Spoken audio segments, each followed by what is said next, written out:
Okay, who has the first question? I do. Okay. You said that you support the rights of the working class. Yeah.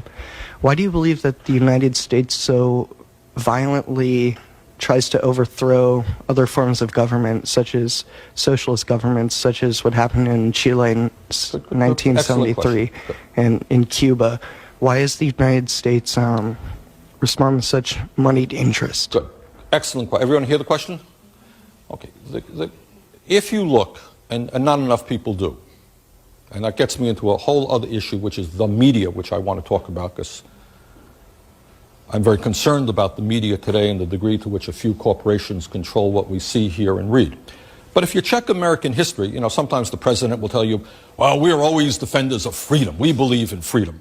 But if you check history, what you will find is that in many years, especially in Latin America, which way back from when President Monroe developed his Monroe Doctrine, we have the right to own Latin America, and we will tell any government there what we want to happen. That's the simple truth. So throughout our history, we have overthrown many, many governments. We didn't like their form of government. In the case of Chile, in 1973, what you had is an election in which a guy named Salvador Allende won the election. Problem is, Nixon and his friends didn't like him. Why? Because Salvador Allende fought for the poor people and the working people of that country. He believed that the resources of Chile, their copper mines and so forth, should belong to the people. And he won a free election. No one denied that for a second. It was a tough election. He didn't win by much, but he won a free election. There was another election. His party got more support. He was overthrown by the CIA and corporate interest, because corporate interest preferred, of course, that the United States companies dominate that country.